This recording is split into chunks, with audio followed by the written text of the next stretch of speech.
Hello everyone, welcome to my YouTube channel. In this video we are going to discuss about the pharmacokinetics model part 3.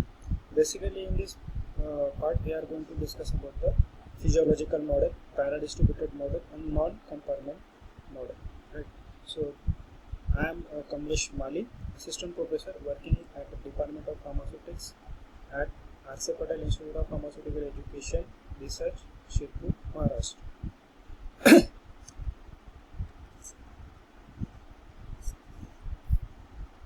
So the content of this video is types of pharmacokinetics model.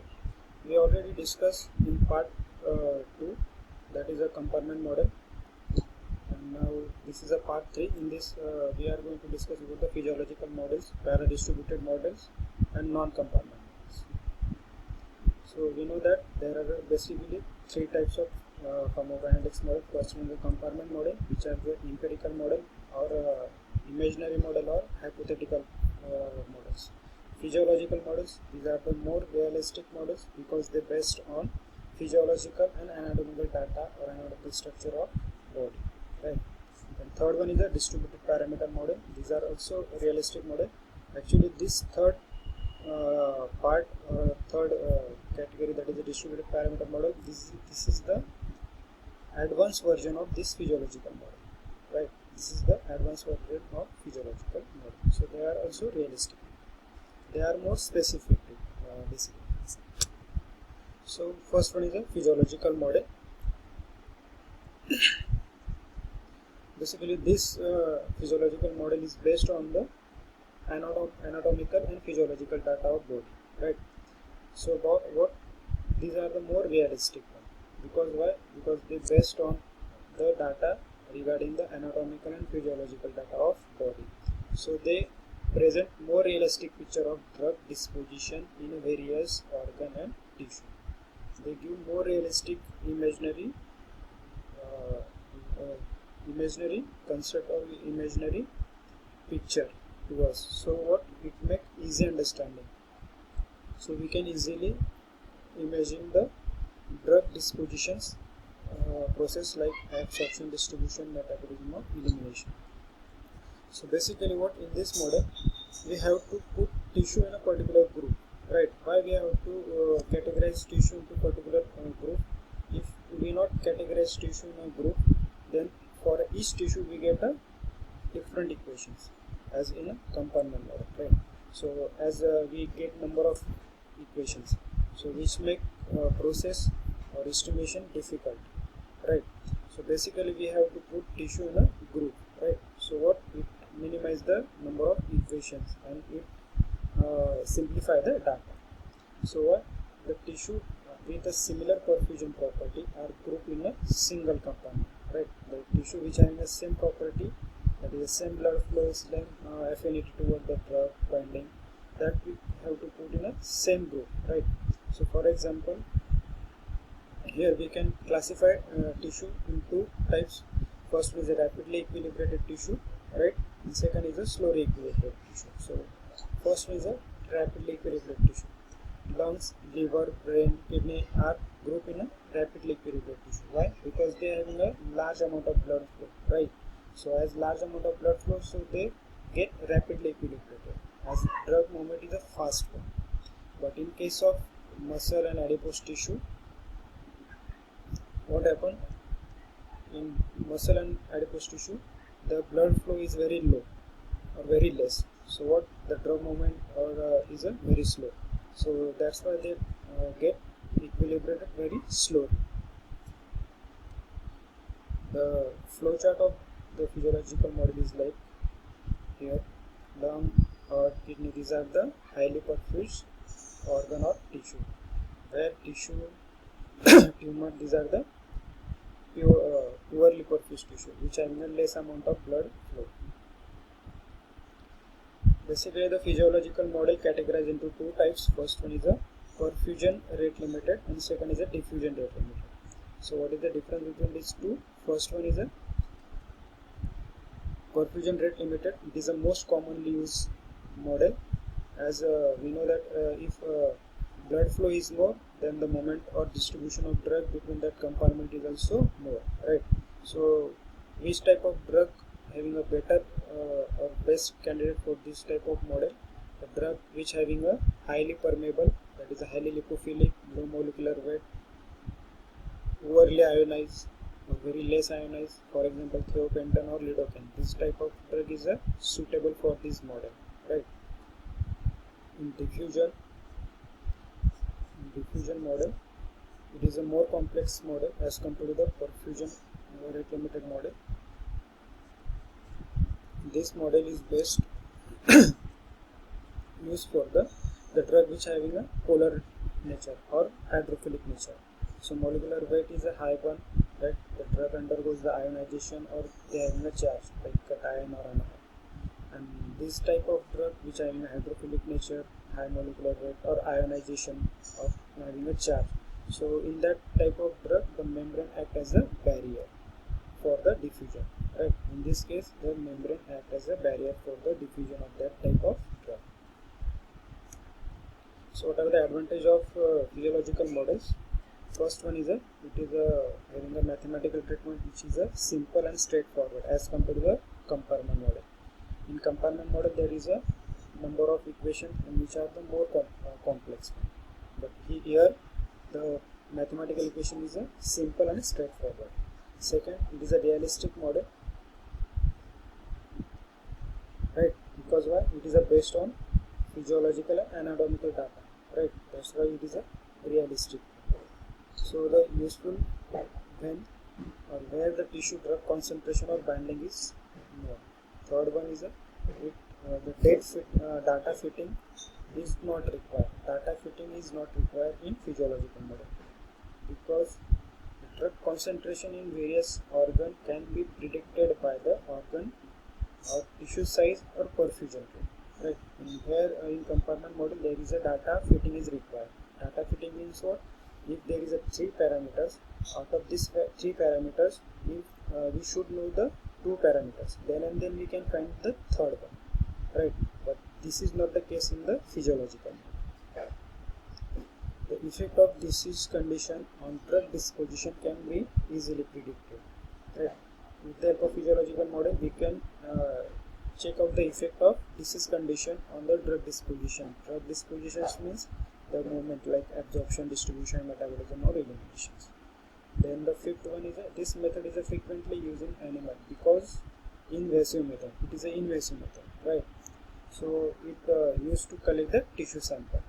And last one is the correlation of data in animal can be extrapolated to human as a tissue concentration of drug is a known, right?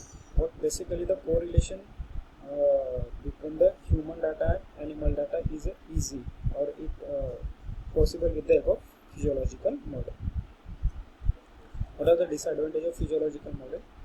First one is the data. To obtain data is a very exhaustive process in physiological model. It is a very exhaustive process. Second, the prediction of individualized dosing is difficult as most of physiological model assume average blood flow for individual subject, right? So, and third one is monitoring of drug concentration in body is difficult. Why? Because the to obtain data is a more exhaustive process in the physiological model. And second model, next model is a distributed parameter. It is a distributed parameter model. Basically, it is a highly developed version of or advanced version of physiological model, right? It is analogous to the physiological model, but it having some assumption or we take some point during the study of this parameter model, right? Analogous means it is similar to the physiological models. Means what? It is also based on physiological data and anatomical structure, right? So what the 2 points we have to consider in this distributed parameter: the variations of blood flow to the organ and variation of drug diffusion in organ. These are the 2 points which have to consider. Then the distributed parameter model differ from physiological model. This model is different in physiological model, in which case it having a mathematical equation more complex and collection of drug concentration data is more difficult as compared to the physiological models. Means the distribution parameter model is having a more complex mathematical equations, and the collection of drug concentration data is more difficult in case of distributed parameter models. So such model, why it is a more difficult? Because why? It is a more specific models. For example, it mostly used for the specifically for assessing regional drug concentration in a tumor or necrotic tissue. Right. When it is used, when there is a specific assessment of regional difference in a drug concentration, means we have to find out the drug concentration at a specific site, right? For example, at tumor site or cancer cell or necrotic tissue. So what? It is a specific site, right? And we have to find out the drug concentration at that particular specific site. So it is make more difficult or more complex process. Then next or last model is a non-compartment model. It is also called as a model independent model because what? It is not based on assumptions like a compartment model. It does not based on assumptions. That's why it called as model independent model. Right. Then this method is based on assumptions that drug or metabolite follow first linear kinetics. Means what? This model only allow for the drug which follow the linear kinetics, right? It is not used for the non-linear kinetics. So this technique can be applied to any compartment model. Then this non-compartment model is based on statistical moment theory, right? So what is statistical moment theory? It involves collection of experimental data following a single dose of drug. It is based on what? Single dose of drug. The data obtained from experiment which follow single dose of drug.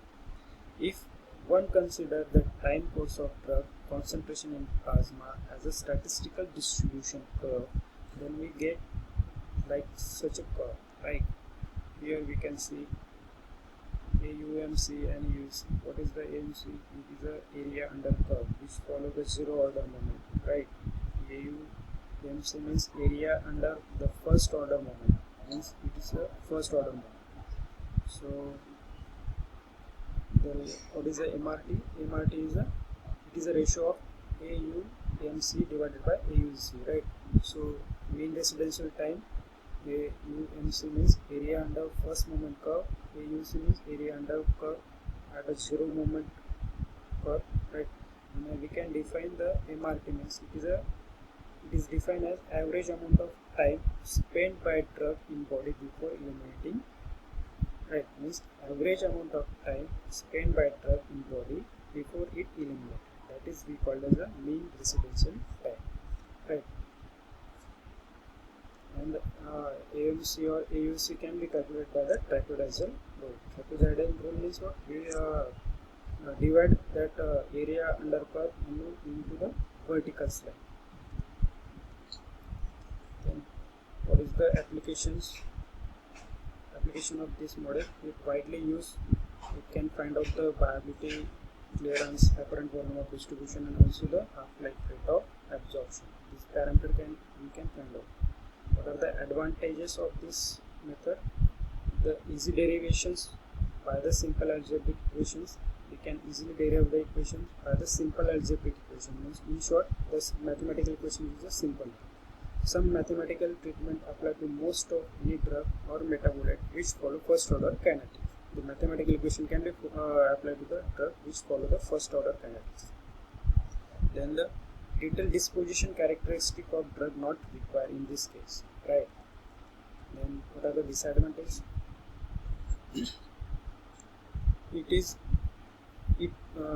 It provide limited information regarding the drug plasma concentration. It gives limited information regarding the drug plasma concentration profile. And this method is not used for the or adequately treat to the nonlinear cases which follow nonlinear kinetics, right? So thank you. Please subscribe my channel for more updates. If you like this video, please like, share and subscribe the channel for more updates. Thank you.